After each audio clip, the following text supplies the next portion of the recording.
Is HB 521, that was, the governor signed this session, Yes, was that an amended? a bunch Bill? of times. Okay. So that, so Five, the, I think, the, five, something. the last session, we were given the 407,000, and we were told in those, prior to the last levy vote, we were told that money wouldn't be awarded unless the levy passed, and they had to come back and say, no, that's not right, we can still go ahead and use that money, and they split it up like she said. So, Yeah, that's the old attorney's argument over who's right, you know, but yes, that's a pretty close depiction of what happened. Well, you use the best information you have at the time, and then the lawyers argue, and then it changes, and then it looks like you lied to them the first time when they just changed their interpretation of what it was, but you're correct. And I want to add on to both of you, we did have the money in August. And again, on the information you got over here tonight, the money's supposed to come again in August. So the question is, do we have our 10-year plan done? Do we want to take it in one lump sum, or do we want to take it annually? And here's where the school board needs to work and really think about that, because the state has the ability to take money back. So at year 5, they say, you know what, we have a shortfall in the state, we're gonna have to take the money back. And I mentioned this the other night at the levy presentation to one of the gals there. If we've taken the lump sum at the start, and we've got the interest on it, they will take all of it, all of the 5 years that are remaining and the interest. If we take it annually, there's nothing for us to take because we've already got the 5 years. So I mean, those are things, when I talk about stewardship, that people have to project and say, okay, what could happen? well, that's a good point, who gets the interest, but. Right. So, basically, we're in August, I thought it was July, but I guess it's turned into August. You're getting the 4.5 plus the other 400? That's the way I'm You're getting understanding. both of those in August? Yes. Okay. You can get the 4.5, but you don't have to have a plan, 10-year plan for the 400,000, because that's an annual thing. But they're both coming in Yes, August? yes, you don't have to take the 4 and 5 in August, the 4.5. Right, but I mean, they Yeah, they could could. both come in Totally. August. Well, and again, I think that's a good question, because there's also been discussion about the state doesn't have the bonding to, if all of the 115 school districts said, look, we want our, millions of dollars or whatever we get, the state does not have the bonding to say we're gonna give all 115 school districts that money, so they've talked about guaranteeing about 10% in August, based on what each school district wants. So, I think, again, it goes back to stewardship and managing what the state gives to us and how to best get that. But it kind of goes back to the point this gentleman made, is that the maintenance side of this, and this 400 is not the big question for the folks in this district. It's part of the question, but there's a bigger, more $1 million type question. And so, while buildings are important, and it's a new deal, and it's great, it isn't the solution for this district. It's a piece of the solution. Bonnie? And then isn't the 521 where, will you guys still be able to stay the 4 days, or do you have to go back to 5? Because remember you had to be able to write it out, write a specific plan why you only do 4 days. Does that matter in it still?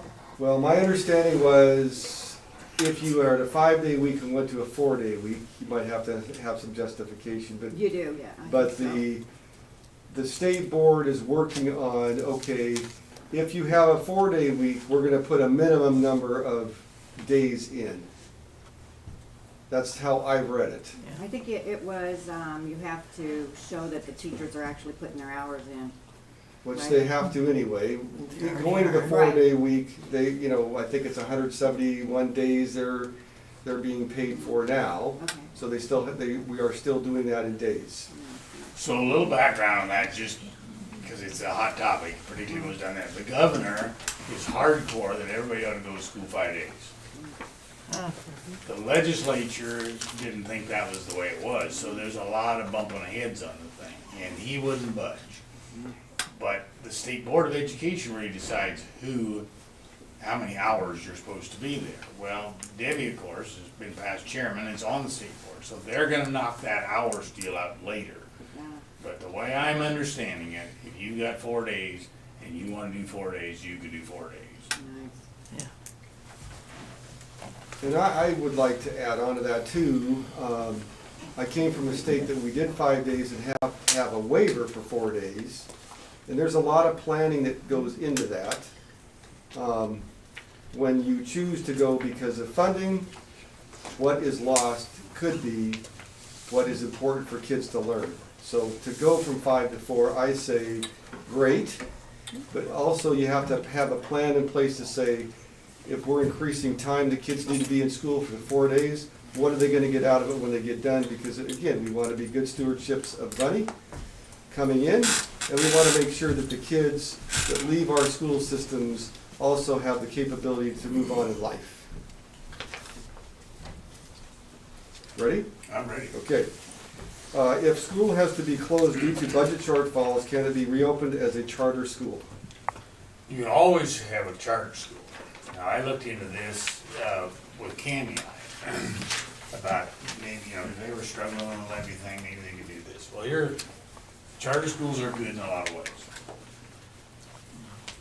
But one of the problems, if you don't have money, they're not a very good solution. And that's why they're grand in the metropolitan area of the state, because you have money people there. Here's what, I've got a bunch of, if you wanna talk about it afterwards, I've got all the paperwork you gotta shuffle to be a charter school, but the biggest paper's gotta be shuffled is money. You get the same amount of money from the state, per kid, the same, everything's the same, but you have the same shortfall that you're dealing with your levy discussions. Now, the solutions are different. You can't run a levy. So you gotta make it up some other way. So how you gonna do that? Well, they charge tuition. And then they select kids based on who can pay. Wow. And then the kids that can't pay, they get to go to the public school. I don't think that's true, Carl, What part? the tuition part. Well, no, they can do it any way they want it, but they don't The get ones I'm any. familiar with don't charge tuition. Okay, great, but they can't get any more money from the state. No, they can't, they don't have to run levies. So how they They do can it, actually work within their budget. okay, well, that's great, and they can do that. They can take, but they get the state money, and if they have a shortfall, I'm gonna say they might, because other schools in the state do, that they've gotta solve it another way. Now, they can get donations, some of them have a lot of those, but we looked in and tried to do it in Cammy, and this was 3 years ago. We couldn't find a path forward, because we didn't have the money in the community like they do in Boise Valley. Now, you may know more about it, John, but I'm gonna tell you, you can't run a levy, you gotta figure out another solution. Is that a fair answer? I think it's fair to say you can't. Because they are a public school. They are public school. Yeah. You can't run a levy. We had a, what's it been, Kim? Or bond. 3-4 weeks? Sorry, or a bond. Can't run a bond Yeah. either. Right. So, but yeah, 3 or 4 weeks. The hardest part about a charter school is usually when you're starting a charter school from scratch, you have to come up with all the money for all the buildings and everything. Yep. When you already have the facilities, it's a much easier transition because you don't have to build all this stuff. Yeah, But you're still getting your tuition and everything from the state. yeah, The state's still paying. yeah. It's a right. public school, Yeah, so- it's exactly, it's the same money. And depending on the model of charter school that you choose, which we happen to have the Treasure Valley Classical Academy come up and give us a presentation, was it a month ago? Yeah, about. And the program's fantastic. What they're doing at that school in Fruitland is unbelievable. And they're not running levies to do it. But they did have to build that school. They had to go out to Albertson Foundation, Bloom Foundation, all these foundations came in and worked on the facilities and the buildings and everything. But Well, the it's devil's definitely- always in the details, but Yeah. they struggle finding money, but they find ways to do it. And it's a very successful deal but not in rural Idaho that I'm aware of. Well, But they're I'm not starting- saying it can't be, Well, just- it's an option. Let me make you aware. They're starting the same model up in Bonners Ferry, that's pretty rural. It is.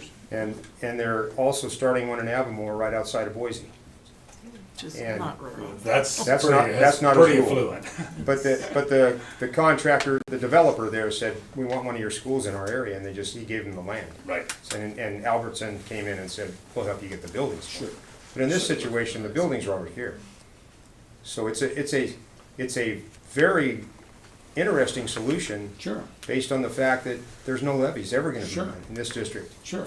And from the model I'm looking at, it's outstanding. Chase it, chase it. There's certainly nothing wrong with it, and if you can find Yeah. the deal to do it, go get it. And I would agree with what you're saying, John, because we want all kids educated. Parents would have the choice to say, do I want public school, charter school, private school, homeschool?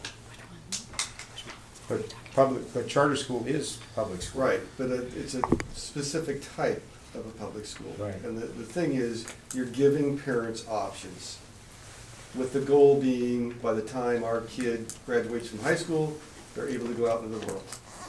And I'll get you, if you wanna chase that one, I got the gal to talk to, we have a person in charge of charter schools, and she loves it, and she's got lots of good information. Well- Glad to help. We've got an inn down there, and Alex Adams is very pro-charter school. He was head of the Charter School Commission. And so and Kim was there at the presentation. Some of these people. in the Alex is room- gone now, you know. He's not where he was, but he's still around.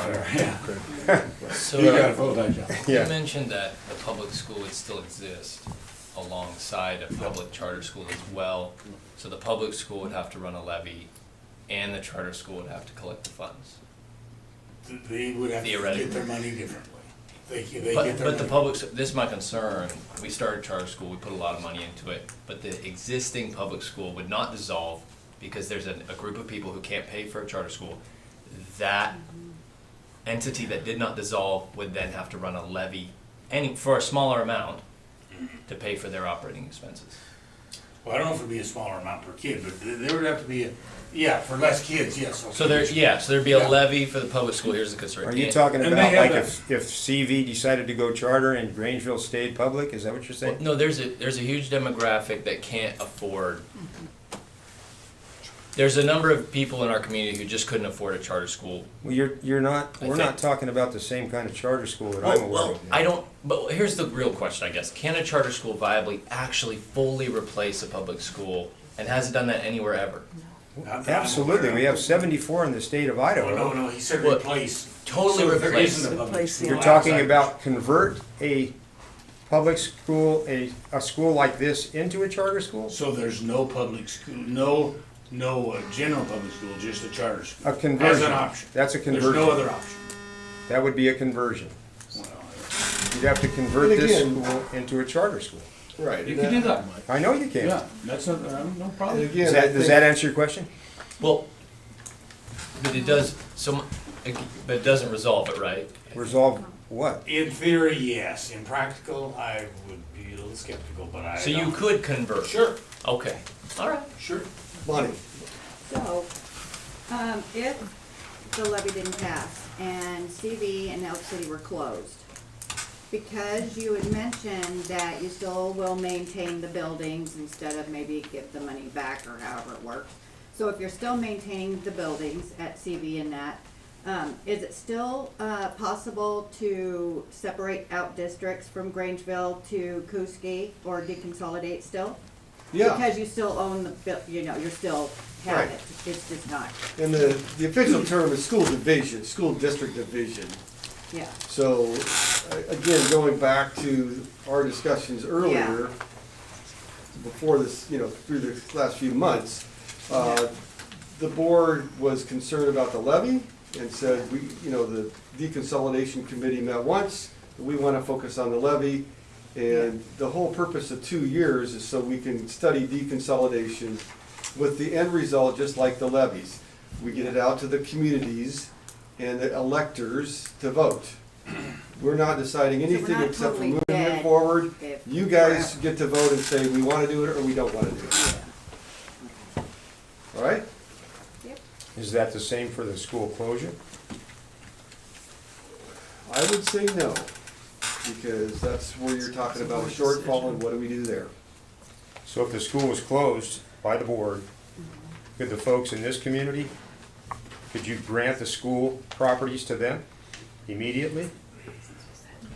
I don't know that, but my guess would be because it's public property, would have to be sold. There's a process, I'm sure. Yeah. Sold? Have to be sold? Well, It's why would still they want within it? the If they don't have a school, is that what you're saying, is Right. did they close the school? Well, I'm saying it takes a 2-year, they've got this 2-year ledger laid out for deconsolidation. Right. But they've also said they were gonna possibly close these schools. Well, if they close the school, then can they say, okay, the school is closed, we're gonna give this to CV? It's their properties now. They can start a charter school if they Well, want but in it's these actually not properties. their property, it's the district's property. Okay, so what is, so you have to go through deconsolidation to give it to these folks? I would say that just like as we talked about selling the acreage up in Elk City, it would be the same kind of situation. We could look into Yeah. how to dissolve the property, and that's your Yeah. question. Yeah, I that's- don't that's know. my question. That's a little past what I know about, but we can find out for you, John. Yeah. Yeah.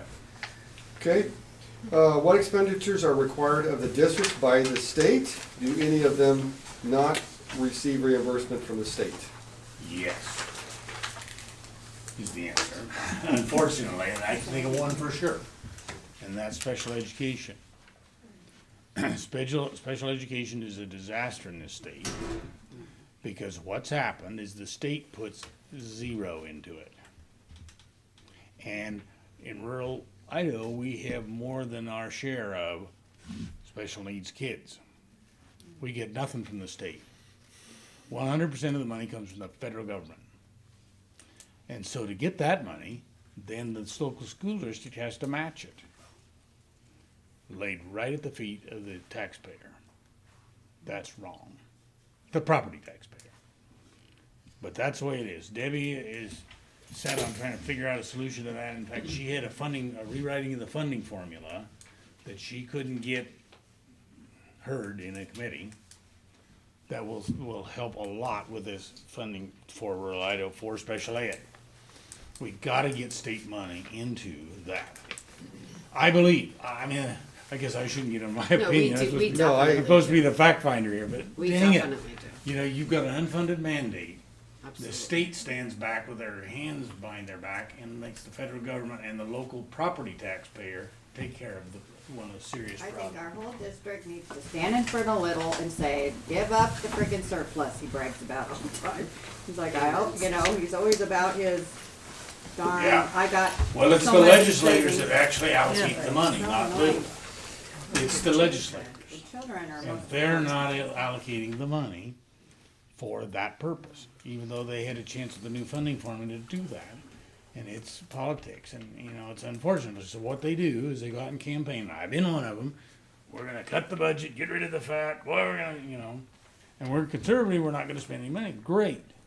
Then you get down there and like, oh, okay, well, now we're gonna let the federal government take care of our special ed kids and the property tax owner.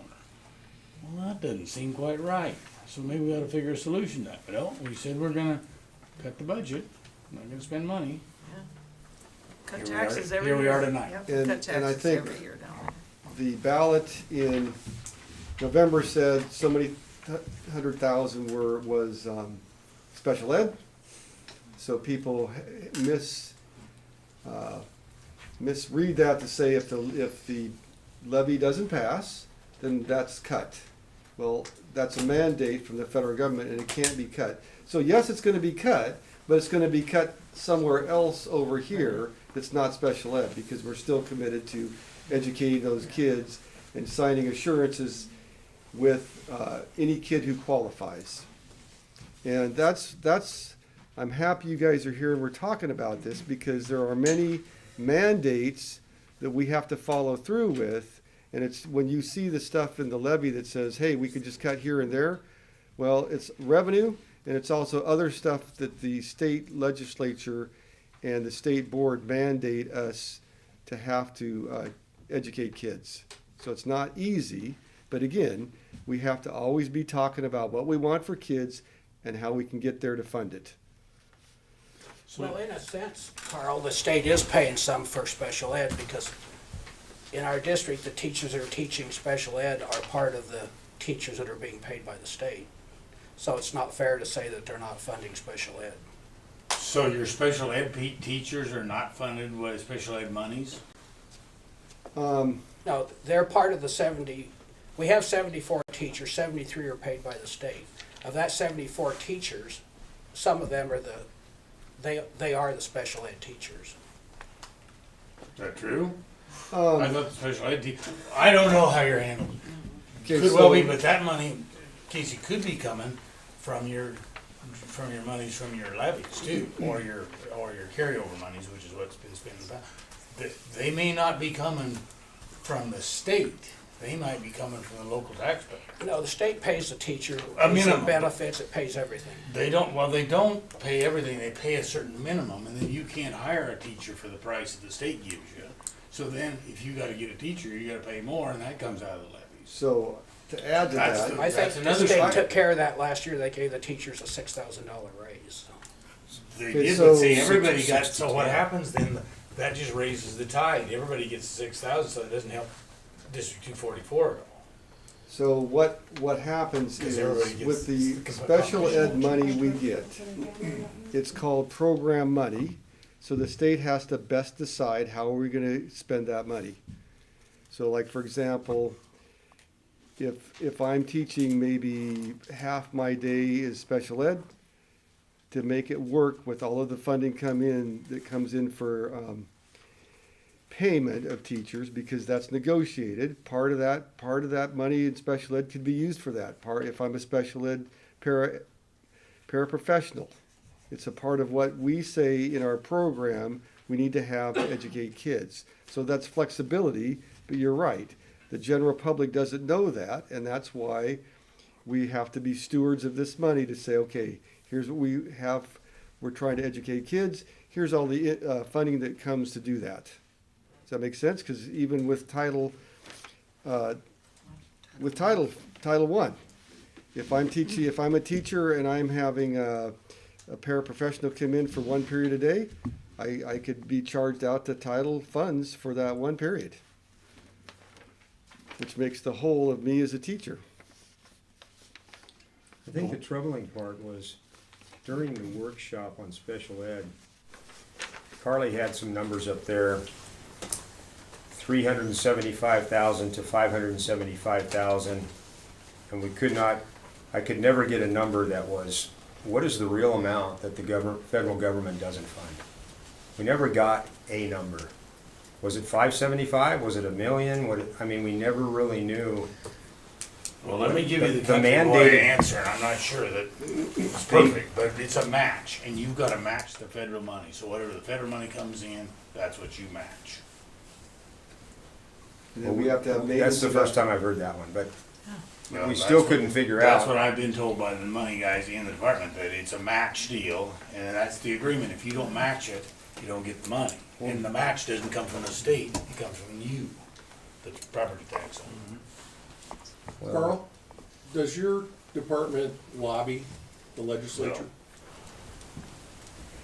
We don't have lobbyists, we can't hire lobbyists. Well, 'Cause you're I the think the state. frustrating thing for the taxpayer is, I've sat on JFAC meetings. They dole out tens of millions of dollars to places like Boise State. So it's not like they don't have any money, Oh, totally. right? You're totally true. I'm talking about extra.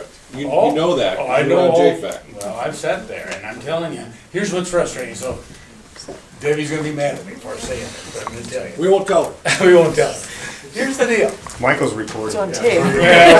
But what the deal is legislators, they think they're a big deal. They go down there and they have about 10% of the information, and they have a bunch of power. So they say, let's get a line, and we're gonna force those schools to spend that bus money on buses. We don't want them to put that on special ed.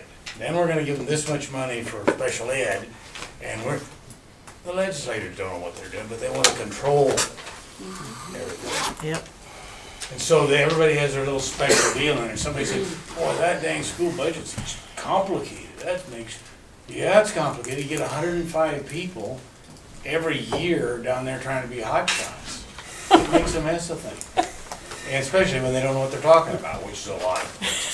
And then you get a mess, and then you have to deal with it. Now Debbie's deal is, let's consolidate a bunch of those line items, and she did that this year, so the school district can decide how they spend it.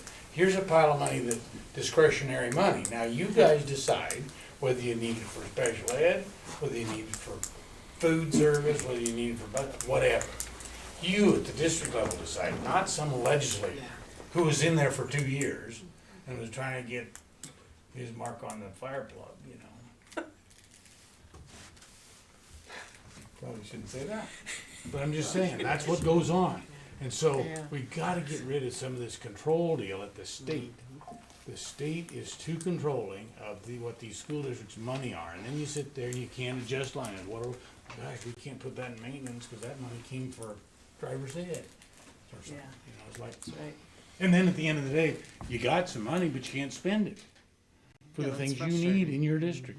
Absolutely. So, enough of that, but that's some of the problems we have to deal with. How much money is currently being held in reserve for state rainy day funds for education, do you know? Yeah, there's Well, a maximum. I mean ballpark. Well, I'm gonna tell you, 550 million, So, but what would it take from this There's a- district to have at that? I mean, that's money that the Sure. people in this room, that's our And money. it's been allocated. It's our for district. it's We been wanna al- pay for it. Well, no, I'm talking about that's for the state. But it's, It's been allocated for education in the state, not spent. That's what you're. yeah, but I'm thinking like, was it 08? They released those funds to keep everything floating, Yeah, which they is did. which is their Well, intention. that's why they have it, exactly. Well, we're sinking, You so know why some can't we stuff. have access to that? Well, here's our problem. We're sinking here, but there are 115 school districts and 94 of them have passed levies. Yeah. Well, if you're a legislator, that doesn't create an emergency. If you've got 94% or 90% of the districts solving their problems, that's not an emergency. It's an emergency if you're in Kooskia. Yeah, well, and it's Or if frustrating you're in because Grangeville, it's an emergency. in one hand, they're saying, oh, you want to have the local, and I'm not, this isn't you, but No. like you're explaining, hey, the local control, well, we're trying to do stuff locally. Well, they have our money at the state level. We want to use our money to run our district. That money's set aside for that. So why can't we, I mean, we've paid out of our taxes, we're paying that money. Yeah. I mean, why can't the district claim, the highway district claimed an emergency and they got money from the state like that? Why can't the school district claim an emergency? And I get it, but I mean, Well, if if you they don't pass the levy down in Boise, and I'm gonna be probably exaggerating, maybe they don't get a new driver's ed car. We don't No, pass that's the levy not down here, we're closing schools. Oh, I you mean, that's a get big difference. Totally true. I mean, we're cut down to the bone. Oh, I was down there one day and here's these kids in all these uniforms and they're serving some sort of a lunch. And I'm going like, how are you guys doing? You know, where are you from? Oh, we're from West Ada. I said, good to see you.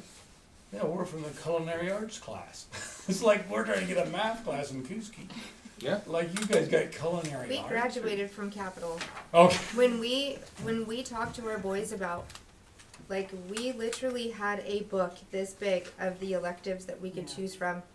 And Yeah. when we talked to our family, and the boys are like, we can choose shop, we can choose ag, we can choose music, you know, there's nothing.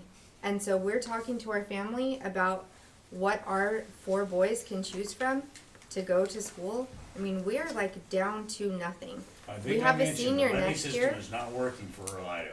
We have a boy that's going to be a senior next year, and we're like, he is worried about what he's going to do and where he's going to go to school, because he's watched 2 of his brothers graduate already, and he's like, I have gone through my entire everything, and I'm not even going to have a place to play sports next year, or walk, or graduate, or go to school. What am I going to do?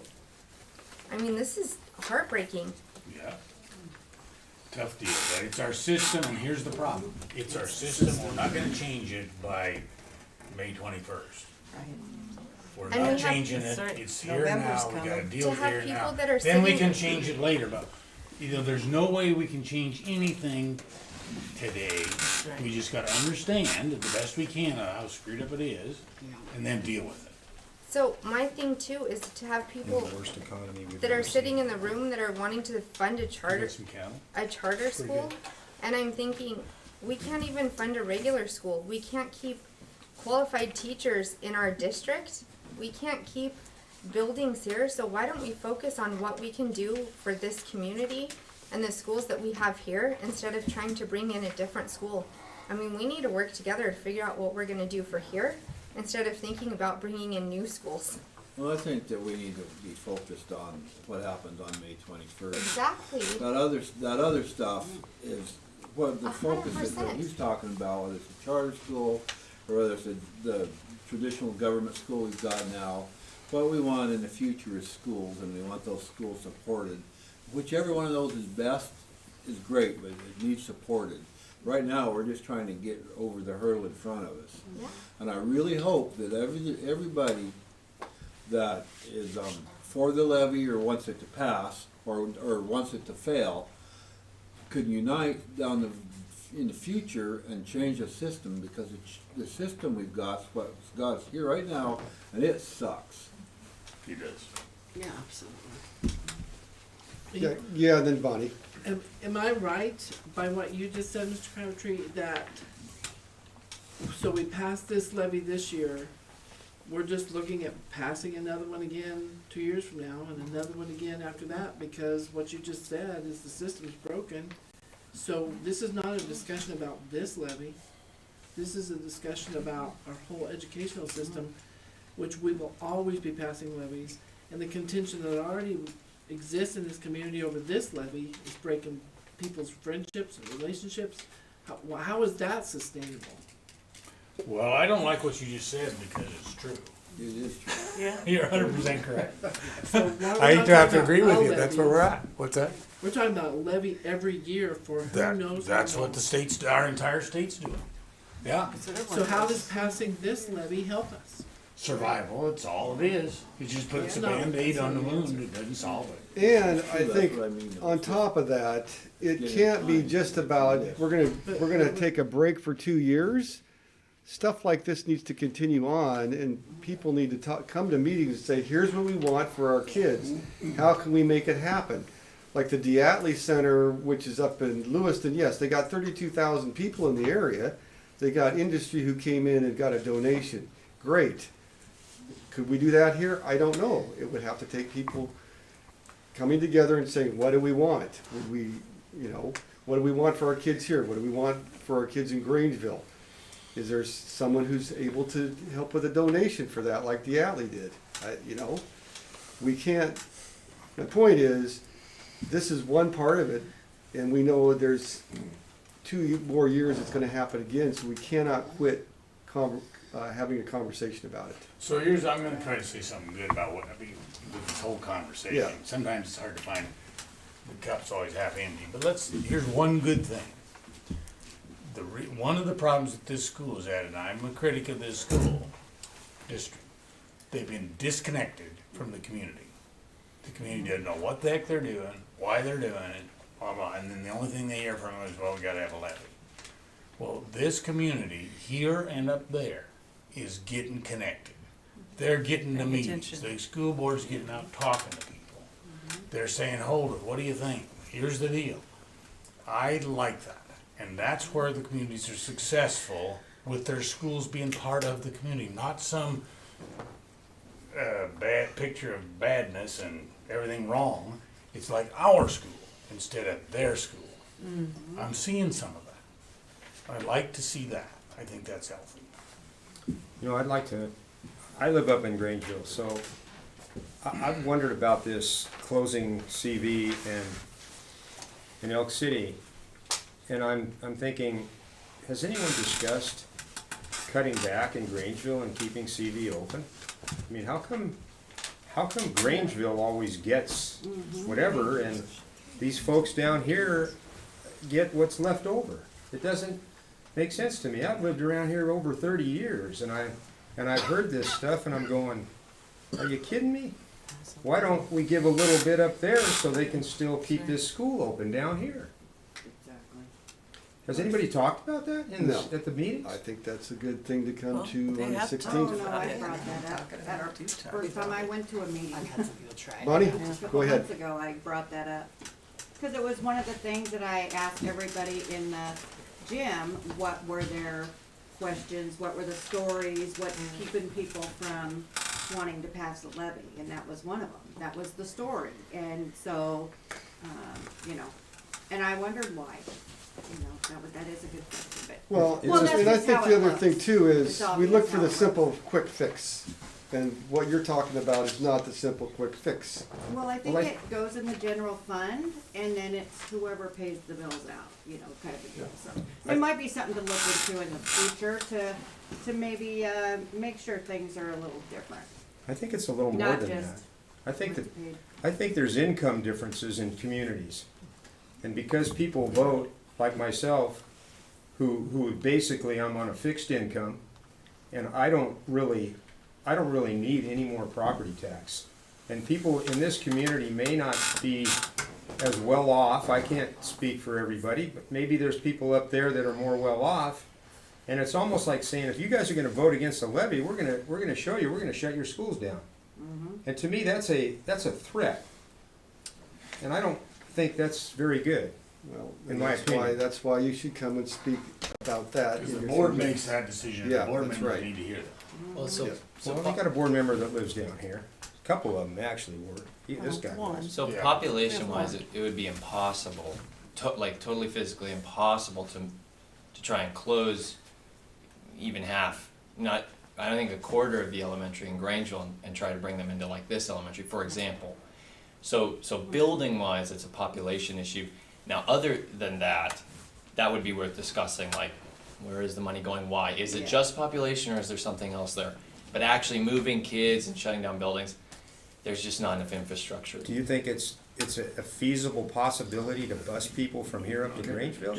I think it would be devastating. I think we'd have a huge dropout rate. That's not even, yeah, It would be it's very like hard. insanity. Shari, did you have your hand up? Yeah, Okay. I just Then we wanna move on.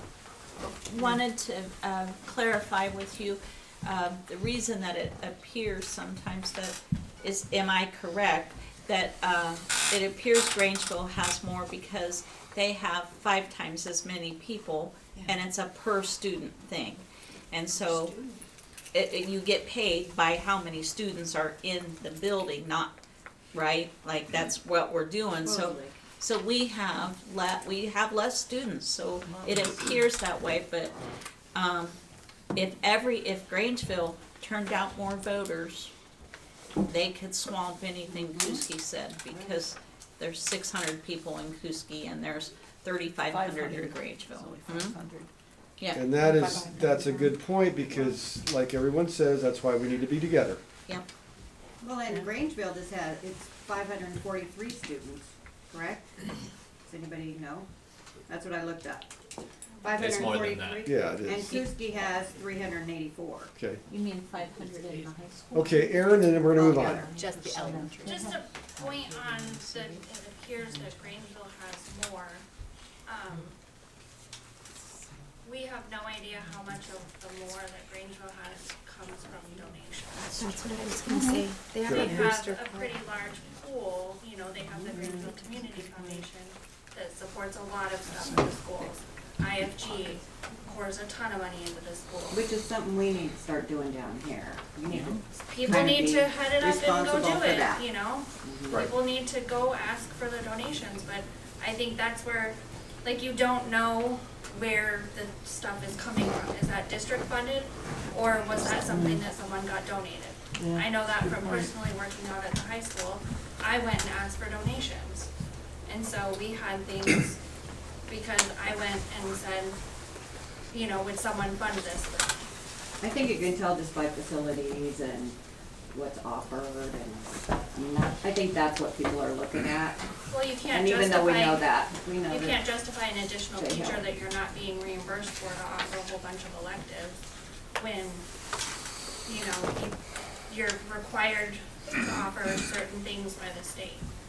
And we can't pay extra teachers just to have all the electives that Grangeville has when it's not feasible with the number of students. So, you know, there's just some I of think that discrepancy. Kooskia could pick up the pace a little too, if we're able to stay open as far as, you know, getting things together like Grangeville does. I was totally impressed. I didn't realize that I thought we didn't have anything like all these committees and all these things that Grangeville's doing. I figured because we didn't have it, they didn't have it.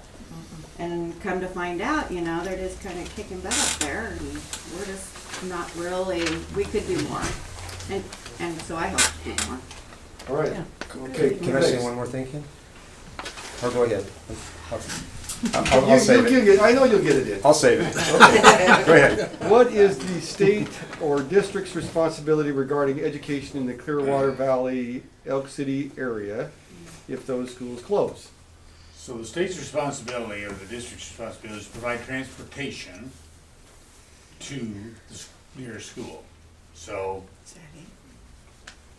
that means that the state district would have to provide transportation for the kids to ride a bus an hour and a half to Grangeville and back a day. That doesn't save you money or make money, because that's, the state funds the bus deal, but there's nobody gonna put their kid on a bus for 3 hours a day. But that's the question. That's the answer to the question. Yeah. All You right? know, and that all started before the last levy. The Edwardses, Cody and B started that story, and then Mr. Spock had a special meeting down here, and he added to it. That, you know, Pat, in fact, our new board chairman, he hadn't been chairman 15 minutes before he made the statement, they'll either pass the levy or we'll close them down. So my question is, Mr. Spock, since you were kind of the one that started this close down Clearwater and Elk City, yeah, you had a meeting down here. It was your idea. How do you plan to do that? Do you plan on shipping the kids out from from Elk City every day and shipping them back? What about the kids that have to get on the bus up at Syringa and Lowell at 6 o'clock in the morning so they can trade buses here so they can be to Grangeville by 8 o'clock, and then you're gonna run buses again to pick up the elementary kids? Because they're not gonna come down and sit here for an hour, and then they're gonna sit for an hour after school starts while the high school kids come down from Grangeville. You know, to me, and I hear a lot of it, to me, that's your scare tactic. Trying to make these people think that you're gonna close the schools down. Tell me, what's the loss of ADA if we close this school? Because you told us you run a poll or something, you heard that 80% of the parents aren't gonna send their kids to Grangeville, they'll send them to Camia or homeschool. What's the loss in ADA? As far as What's the loss in moral? As far as I value know, my meeting down here in October was about what was going on then. I have not mentioned at all closing a school and wanting to close a school. Okay, why don't you put an end to these rumors then? This flyer they sent out, and you referred to it in a memo today, specifically states 2 times that the schools will close. So who's gonna make that decision? Whoever put this flyer out? No, the school board will make that decision. Yeah, exactly, and the school board haven't voted on it. No. I think you got two board members that may vote for it, I think we got 3 that aren't going to. So why don't you put an end to this scare tactic and this rumor that we're gonna close the schools when it's not physically possible or financially possible to close those schools? You know as well as I do, we have to educate the kids. We had a kid last year, remember, up at Powell? We paid to send him to Lolo every day to get schooling, and then we sent him back. You remember that deal? I'm sure you do. I don't, because I wasn't here last year. He wasn't. No, this year. We did it this year. Well, anyway, we had a student that was there from the ranger station. His mother or father worked for the Forest Service. We paid in lieu of to send that child to Lolo every day and then bring him back. So tell me what it's gonna cost to do that. Tell me what the loss of ADA is gonna be closing down Elk City and Clearwater. We're not closing our We're school. estimating around 70 to 80 kids, 75 from Clearwater Valley Junior Senior High, because the 6th, 7th, or the 7th and 8th will be over here. We have a transportation plan if the levy doesn't pass. Now, what's the loss of ADA if 80% of the kids in Kooskia's parents don't want to send them to Clearwater or to Grangeville? Do you know that? You like dollar wise? Yeah. I don't. Well, then you should, if that's the rumor that these people and two of your board members are gonna come and say, we're gonna close the school. They sound very definite about it before there was ever a vote. We will close the school. This says it twice, and you've got two board members. You have a chairman that within 30 minutes of becoming 15, 30 minutes after becoming chairman says, we will close them down if they don't want to vote yes. And you're just sitting there letting them tell these kind of stories. Why don't you put an end to it? Until at least they have a vote or see what the levy is. I'm tired of these scare tactics. I'll relay that. Yeah, I am. Was it, well, how Carl answered the first question about if we don't pay for it, then the state's not stepping in, right? Yeah. True. So where does the money come from, Casey? To keep the school open. Where does the money come from then? No, we're gonna lose. Do you know what ADU is? Yeah, I know. Well, we're gonna It- lose. It cascades down, I mean, Okay, we get paid per student. right? Ours goes down because we continue to lose students every year. All right.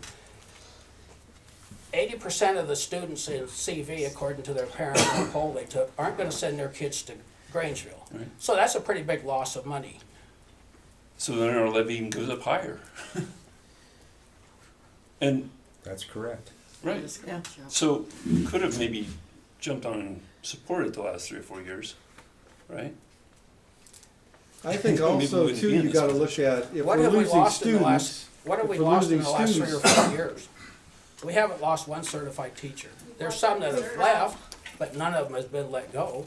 Okay, well, We it have seems like more, math to me. we have more sports and staff over that We had a than lot we of did 4 COVID years ago. money. We had 2 new sports that we gained in the last couple of years, soccer and So, since the reserves are gone, cross country. where will we find the funds to?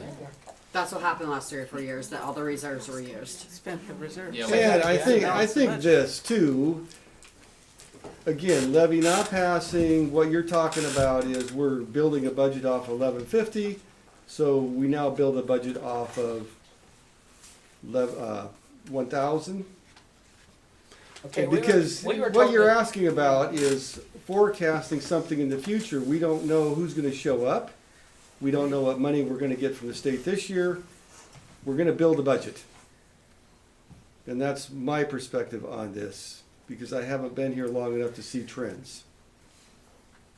Okay, we were told at Whitebird that in the small government pool, we have $5 million that's sitting there.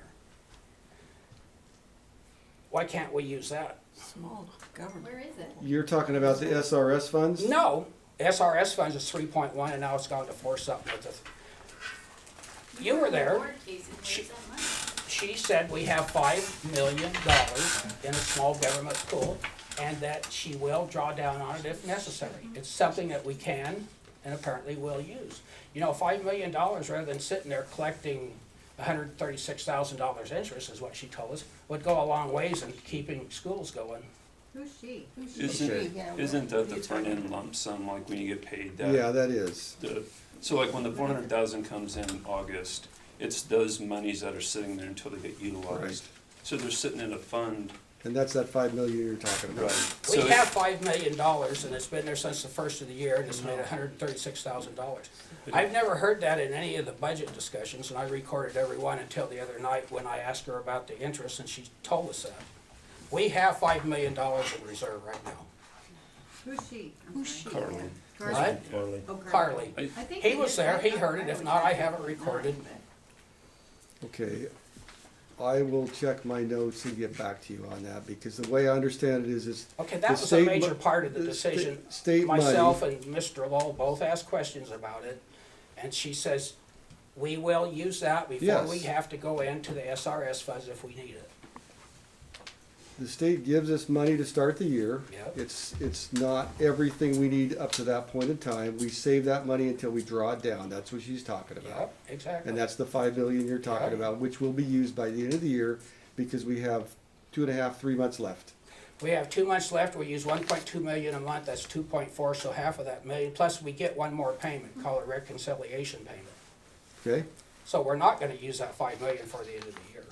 Well, and that's your projection. Well, tell me how I we know are. I did kind of wonder about that too, but I just figured maybe they're just trying to build again, so Well, in 2 years. what I'm gonna tell you is we have the budget and we're gonna spend the budget. If we don't, then the trustees say, okay, what haven't we spent? What should we roll into next year? That's how it works. Okay, well, maybe that should all be budgeted out before we start trying to scare the people about closing their schools. Okay, well, I'll let them know that. Okay, Okay. thank you. All right, transportation. Is there a state law that requires the district to provide transportation within a specific distance from the school building, or that requires the district to pay the parent guardian for bringing a child that lives outside of the prescribed area to the school building? Can a rural school district like ours require the parents to provide transportation to the public school over a given distance threshold? No, and so we kinda already covered that in the Yeah. other question, but the school is required to provide transportation to the school. And so, that's the short story. Next. Staff compensation, is there a state required minimum for administrative and classified staff? Well, that's a little, so you all understand the question, is there a minimum that you can pay the staff? Well, yes and no. The state sends 44,000 for administrators. Well, that's what the state pays. You can't hire them for that. Is that in every district? Yes.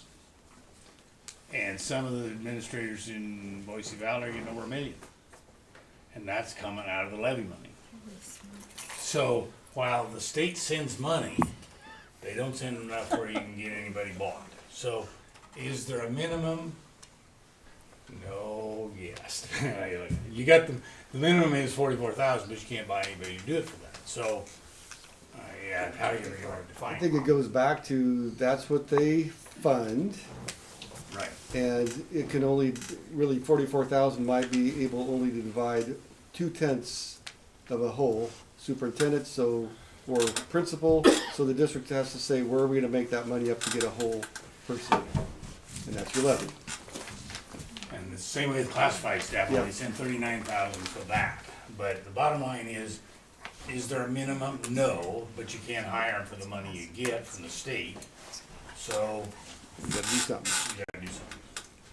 Is there a state required minimum salary for certificated teachers based on years of teaching in Idaho and education level? Yes, there is. And it's 41.5 for a starting salary required by statute. Then everybody else is on what they call a career ladder, and that has to do with years of service. And so there are minimums on that. Now, again, if you're in West Ada, you get twice that much. And then so the teachers that could have been Micron executives are teaching school down there because they can make more money because their levy is to pass. Yeah. And so, sometimes we get teachers in rural Idaho who are fresh out of college. They've never had a job, so rural Idaho gets to be the proving ground for teachers because we'll pay less than anybody. And because that's all we can afford. And then, of course, most of the kids coming out of college with teaching certificates don't end up being career teachers. I think the number is somewhere around 40%. So our kids in rural America get the chance to train the teachers that aren't going to be teachers. It's not fair. Do you know Senator Herndon, or is he a representative? I know who he is. Yeah. Okay. Yeah, he's from Bonner's Ferry. He recently put out a statement, and it's on Facebook, that Idaho teachers are the 10th best paid in the state, in the nation. Yeah. Well, everybody has an opinion, and that's fine. Questionable And data Facebook source. is, you can put anything on. No, he had it Yeah. backed up. Oh, yeah, he does. Yeah. I mean, who knows? his But own I'm not sure how facts. that helps us get Right. teachers in District 244.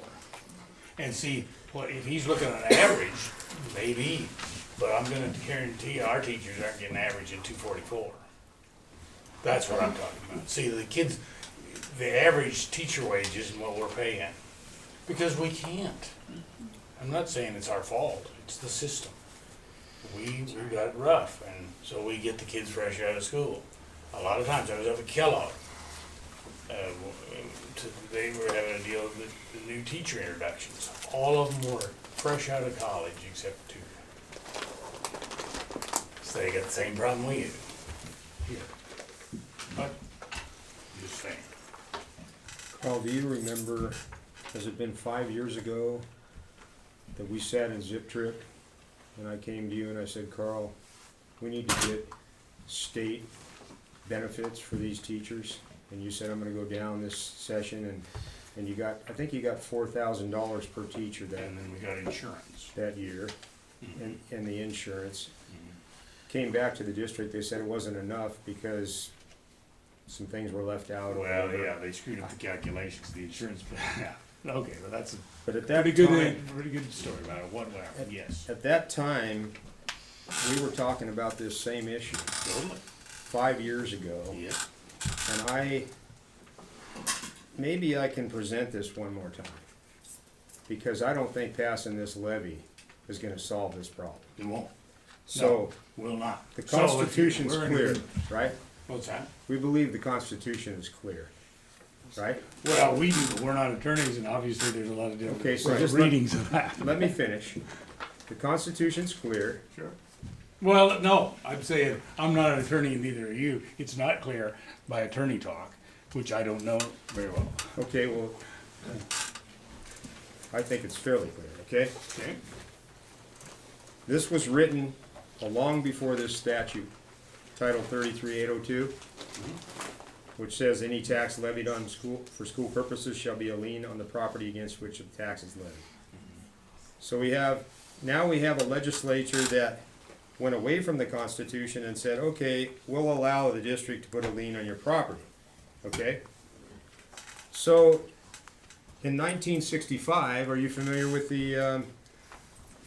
basically the Sales Tax Act of 1965? I'm not familiar with the sales act. Read it to us. I don't think there's a legislator in the State House that knows what happened. Okay, so tell us. In '65, they passed the Idaho Sales Tax Act for 3%. This document right here is the elector's pamphlet for that election, talking about the pros and cons of passing a 3% sales tax in Idaho. And what they say is, it's a fair tax. We already have property tax that the county takes a portion of that and puts into the schools. We have income tax, and they wanted to add a sales tax, being the three-legged stool they thought was a fair tax. In '66, they turned it out to the voters, and on November 8th, the voters voted in the 3% sales tax. So what's happened in the last 62 years? I think we've talked about this. Yeah, but you know, want, let's tell so- everybody. Tell everybody. So, in 62 years, in '66, there were 17 exemptions to this tax. Today, there's 106 exemptions to this tax. And what does that mean in dollars? Okay? Today, we have a 6% sales tax instead of a 3% sales tax. This has all been figured out by attorneys. If we were to roll back to the original 17 exemptions, do you know how much money we'd have for the schools? Plenty.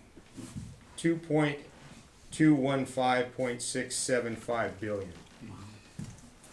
Now, if we were to roll the sales tax back in the state to 4% and roll those exemptions back, we would still have 1.5 billion.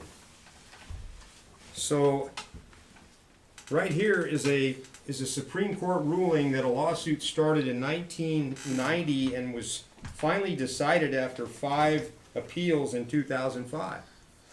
And it says in this decision, all of which, I thought it was peculiar, that all the school districts around us were all plaintiffs in the case except for 241 at the time.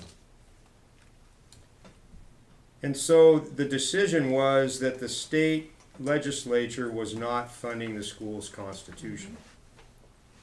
Okay, so since that time, they haven't rolled back any exemptions. They haven't made it a fair tax, which is a sales tax, not a property tax, especially when people who don't own property can vote on people that do. And so I'm saying, if this levy passes after it hasn't passed for 3 years or more, all we're telling the state, the legislators, and everybody else is, well, it passed now, just keep running it. I think they need to be sent a message that they're not doing their job, and we need a better solution, and I think if we can't get that, then they need to go back and revoke Title 33-802 and get rid of the levy. Or they need to fund the levy with a sales tax. That's a fair tax. Which is good. Yeah. That's not our current situation, which I understand. Well, I'm just saying your current People- situation is gonna bring on levies for the rest of history. It If it is. passes. So here's how that's changed, John, and that is elect legislators to go down there and do something Right. about it. Correct. Yeah. That's your own, That's exactly- you and I We can have agree on The choices. that. only time they're gonna do anything about it, like right now, you got more people coming to these meetings than's ever come. I've been to a lot Totally of good. meetings. You Why? Right. Why? they Because care. finally, I see something's it. happening, and if this levy passes, it's gonna go back to, I mean, okay. and I think people are coming because there's positive energy about getting it done. I would say there's more to it than just complaining. People are And saying, if what you- are we gonna do? Yeah. Right. It's community involvement. Exactly. It's community more involvement. to Our it than communities there are bought in at this point. Our communities know, and they're getting more involved. That's what I feel about it. I But think it's if- just community involvement, awareness. Right, because somebody said, we're gonna close your school. Right? But If here's the this deal, levy John, fails, we there's not can't, gonna we- be I a think you school said, for well, don't pass the community levy, to come send a to. message, right? I'm saying that if it passes, I know he was at a This is meeting over not- here at the high school, Right. and I know he knows this was said. We need these 2 years so that we can go down to the legislature and take care of this. And I'm saying hogwash. It ain't gonna happen unless the whole community goes down there I'm for that. with signs and I'm bullhorns, with you, John. walking into the Capitol and saying, look, What this is. we, Or you we, could run for legislature, do I'm with something. you. I think we should. All right, so next question. Is dependent insurance a typical benefit Idaho school districts provide employees? Yes, it is. Yeah. But there's there are other opinions on it. I mean, but typically, the question is it typical? Yes, it is. Dependents do Okay, get- what percentage of schools do that? I don't know, I asked our budget people, is it typical? That's not a specific Right. question, I get into the weeds, but they said yes. But they also said that everybody does it differently. So, answer to the question is yes, but there's everybody all over the map. Well, you're not answering the question if you don't know what percentage do. Well, that wasn't, the question wasn't what percentage, it was Okay, I've what is asked you the typical. question, what percentage do? The question was what's typical, and I don't know what percentage is. I don't know the number, I didn't ask that. But I could find out what the number is for you. Okay. Go ahead and do it. Okay.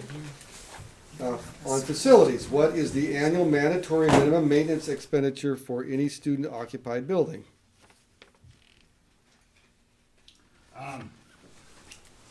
So it's been 2% of the value of the building. That's what it's been. But with this new deal, now you have an opportunity, that's been changed. But before July 1, it's 2% of the replacement value of the buildings. So do you know the answer to that, how much money it is? I don't.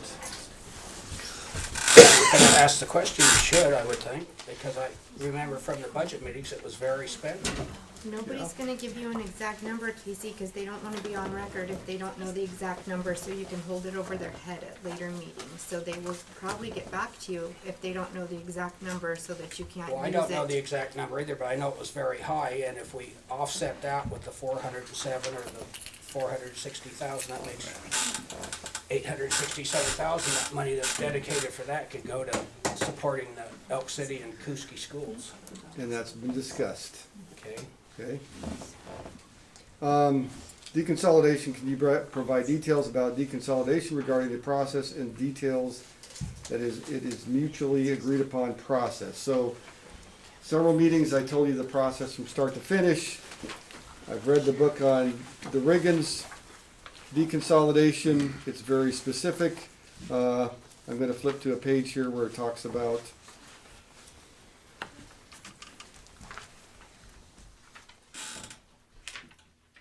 let me see. Okay, so just for example, in what the company came in and did this for the district, and it cost about $14,000.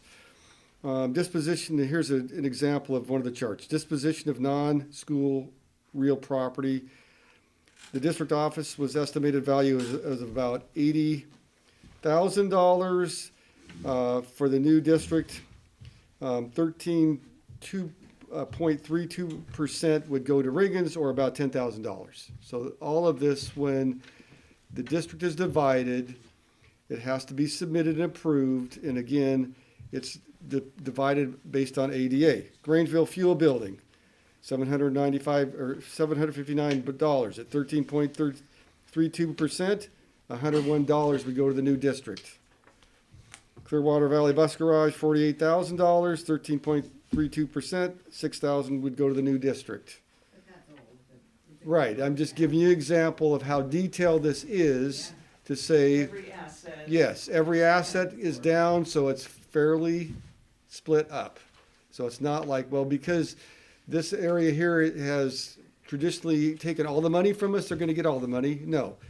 It's split up according to assets, values, and percentages of students in your district. And then what happens is if you have an increase in students in a district, then the state's gonna provide more money in operations. But we're talking about dividing the value of what the district is so you can have two districts in the process. So I would tell you something interesting, 'cause I worked on the deconsolidation of getting Riggins split from the district. There were 3 of us that did that back in the day. Because we thought it was a really good thing to give them local autonomy and local chances to solve the problem. And they do. But you need to go look at the school and see if that's the kind of school you want. Because most of the credits available there are now online credits. So they solve their problem by not having teachers. And they can pass the levies, the school is supported, but you don't have the students getting their credits by teachers. So, that's just, you need to know. I mean, I think Riggins is a good example. They felt the same way that Kooskia does, like we're getting screwed. And I can tell you, when I was here, we got the books that were used already in Grangeville. And then when we got done wearing them out, we sent them to Riggins. So that was what they called trickle down back 100 years ago. Isn't Riggins' levy rate higher than ours? I think so, but I don't know the numbers. I heard that at one of our- But the bottom line is, it's a great opportunity to go look at the school and see, when you start talking deconsolidation, if you're interested, and that's after the levy stuff, but whatever, go down and talk to the people in Riggins and see if that's the kind of school you want. I think it's a template, and I just think it's a chance to, have a vision down the road, and maybe just exactly what you want. Don't know. I would say to the folks that, I can understand somebody said that they don't want a new school here. So I'm not sure that converting to a charter school is necessarily a new school. But I can tell you that in the presentation that we saw, if you saw this presentation and you couldn't walk away from it and be amazed, and those teachers get paid more than a regular teacher gets paid. And I think you can verify that he said that, right? Mm-hmm. So you might want to take a look. That's all I'm saying. From a richer community. This community is not rich. This community is very. Someone is paying for that. Yeah. Someone is So paying. you're saying the teachers down there get paid more just because of the levy?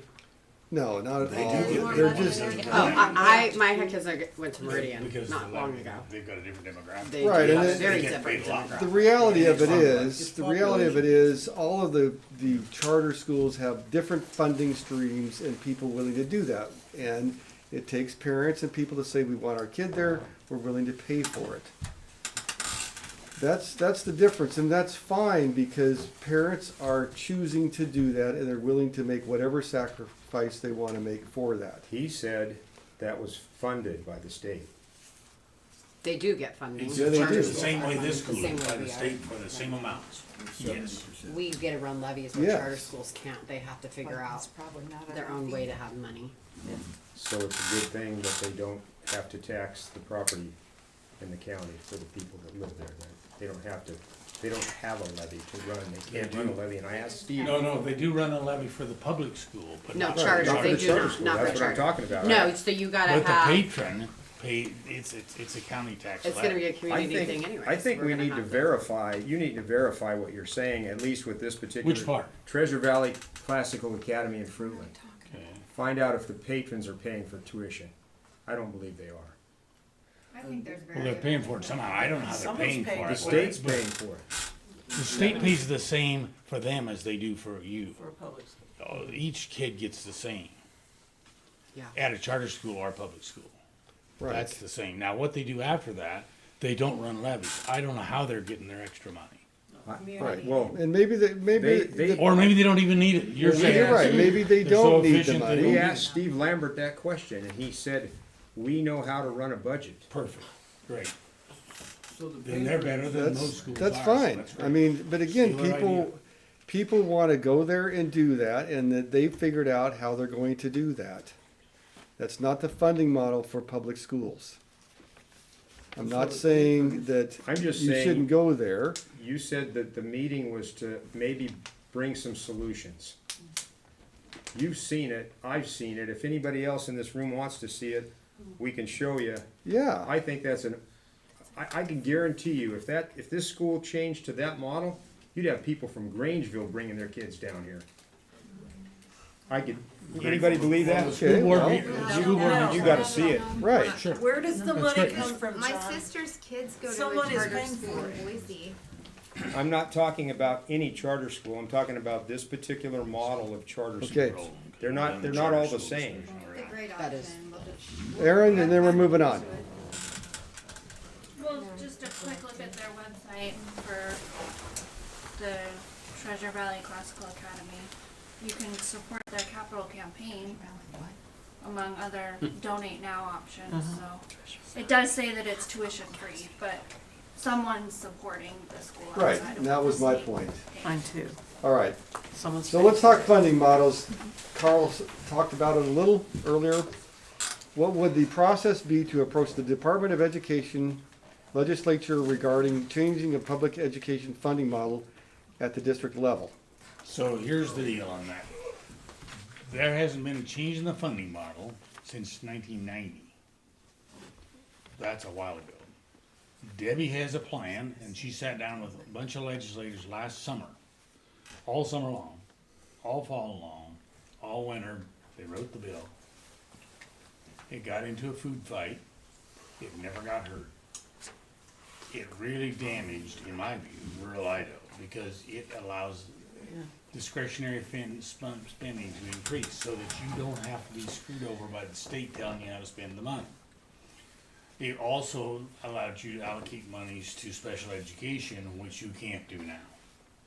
It infused money to do that was coming out of this ADA switch from ADA to enrollment. So everybody agreed to it until about one person that had plenty of power in the legislature and kept it from happening.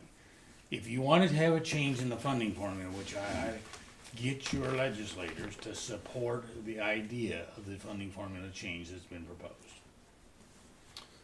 Is it the total solution to every problem you got? No. Will it help a lot in rural Idaho? Yeah, and I'm not gonna tell this story in West Ada, because it doesn't help them. But, 80% of the schools in Idaho are rural. We can't have them being run by urban schools. That's right. And urban legislators. So we gotta get our legislators that represent rural Idaho to talk about helping us instead of voting no on helping. So that's my answer, help Debbie get this funding formulas changed. What prompted her to do that? Well, she thinks it's unfair. And she thinks the funding formula hasn't been updated. And a lot of people have tried, but they always had some reason to tilt the table in their favor. And she's going, no, let's get this thing fixed. And she brought everybody to the table that had an interest in it. I thought this was for sure gonna happen. But politics are not a very nice animal sometimes, and the right does not prevail always. And so it just didn't work out. But she will be back with it, and she will try to help these schools again. And so hopefully we can get our legislators to help her. And if they don't like it, talk to her. Say what do we gotta do different. But it was a no net loss. Even every school was not gonna get less money, but it was gonna be handled differently. And there was no opposition from the schools about it. It was just a power play. And you get that. political games. Can you please provide a brief history of SRS funds? What percent of them go to schools and how that amount has changed over time? I can, and one of the good things, Secure Rural Schools is what it is. It's federal money basically based on the timber cut. I'm oversimplifying. It started out being Craig Wyden money. They've changed the name of it 3 different times, but the idea is schools that have a lot of timber in the county get more money from the federal government for that. It's been a big deal in this district. Started out in 2013 about 1.2 million.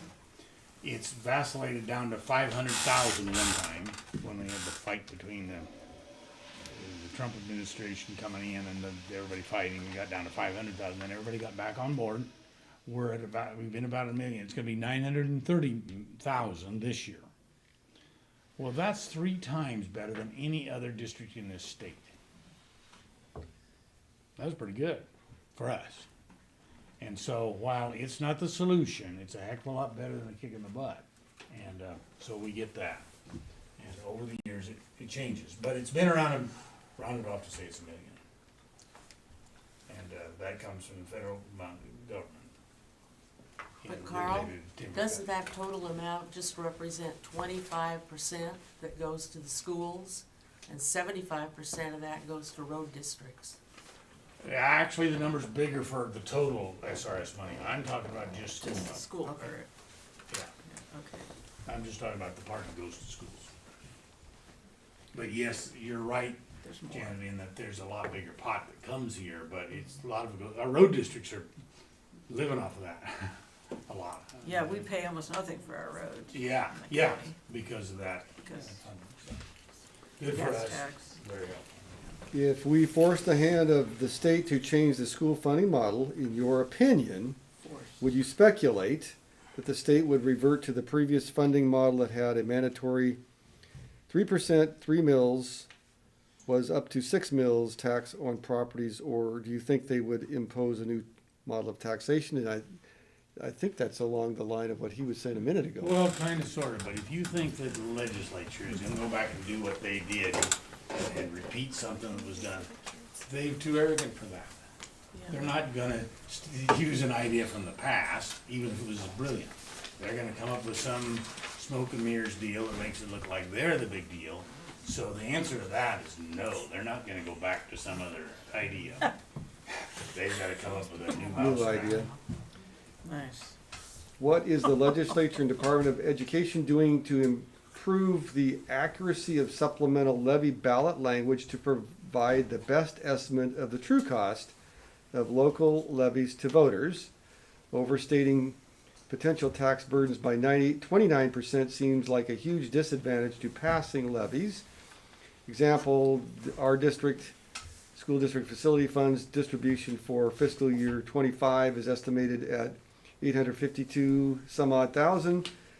That's over double the 407 we had in fiscal year 24.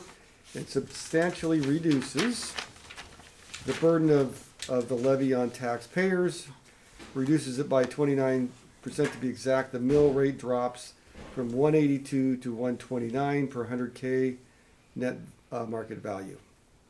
How many of you understand the question? Neither do I. So, let's just say it has something to do with language for levies. And what's the legislation? The Department of Education doesn't write language for those bills.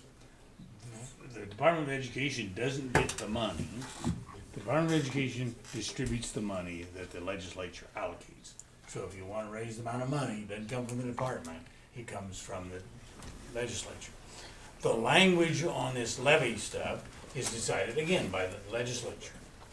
So they play into how many levies you can run a year, when you can run them, and that kind of thing. So the language is described in statute, how that has to be done, and that if there's an interest in changing it, that's done by the legislature. So that's my answer to a question I don't understand. I understand that part, but what that says, it's over my head. The joke about the roof, you know, it's over my head.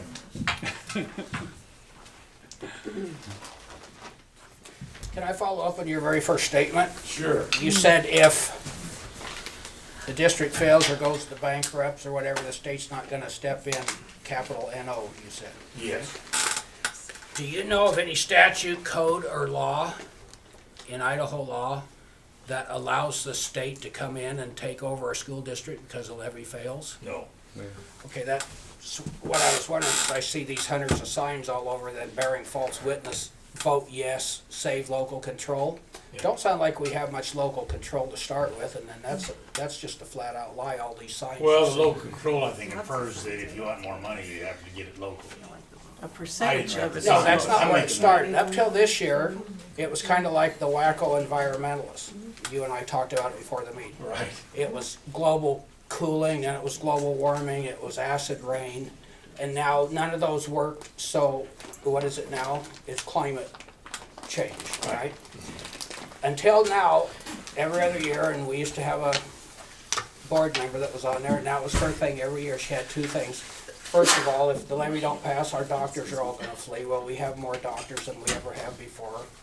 And the other one is that,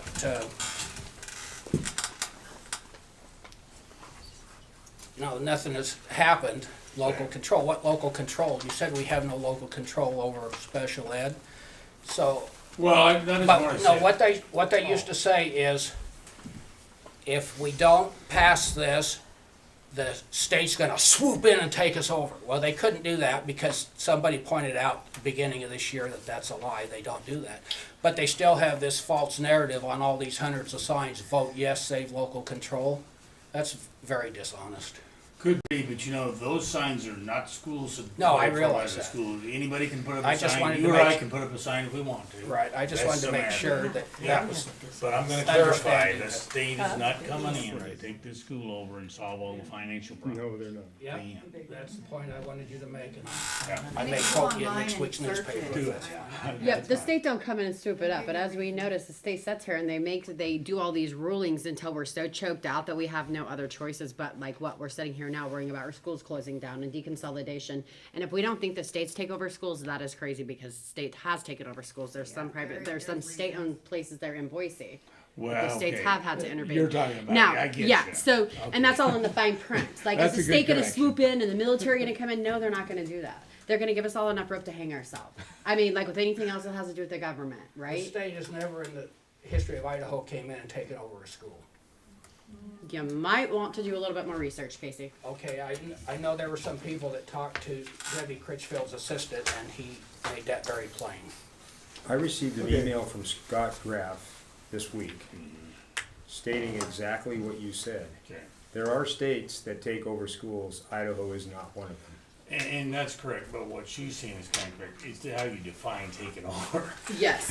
It's not like they're going to come in here. They're not gonna take over the money management. They're He worded gonna send you all kinds of. He said they Caveats. will not come in and Yes. take over the daily operations of the school. No, they don't take over your daily operations, but But you're they going to make enough- function under their thumb even more. If we think that the state has control now, and that it's going to be even worse.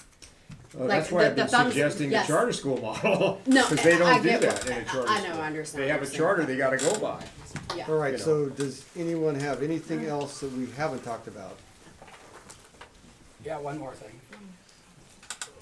On page 13 of our audit, we still had $1.1 million from ESSER funds. In 3-4 months ago, we still had 800,000.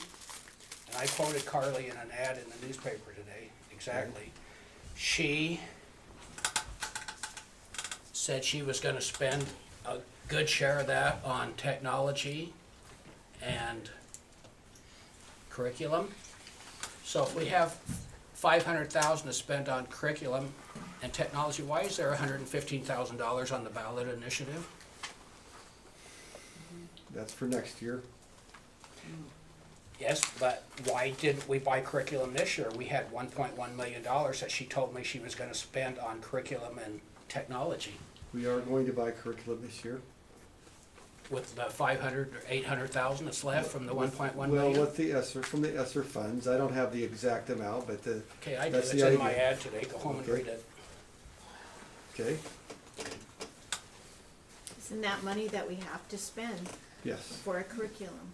Are we Well, required to it has spend it to- or we lose We it? have to spend it because it's ESSER money. Right, We have flexibility, but it will be spent. This year. We're in the Yes. process. Well, if we Not spend it next this year. year, then we wouldn't have to be spending 115 next year, because $800,000, well, 1.1 million, somewhere we lost 365,000, but 800,000 of it, she said she was gonna spend on curriculum and technology we could have spent this year. That would have eliminated at least 115,000. That's just an example of what I think is the dishonesty on your ballot initiative. Okay. Talk to the And board. that's great.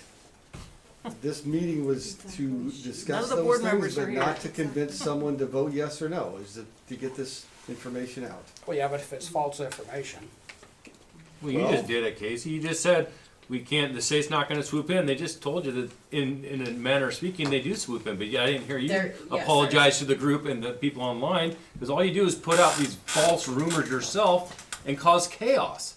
Why It's- don't you fight it's the ridiculous. legislators? It's cowardly, quite frankly. Okay, no, actually, let's, Oh, let's do what's this. cowardly I'm gonna is to thank put you on guys signs for that we're gonna coming. lose local control. I'm gonna thank you guys for coming. If you wanna hang around and talk, you can do so. If you have feedback, you can put it on the table as you go out. Thanks, Pete. Thank you.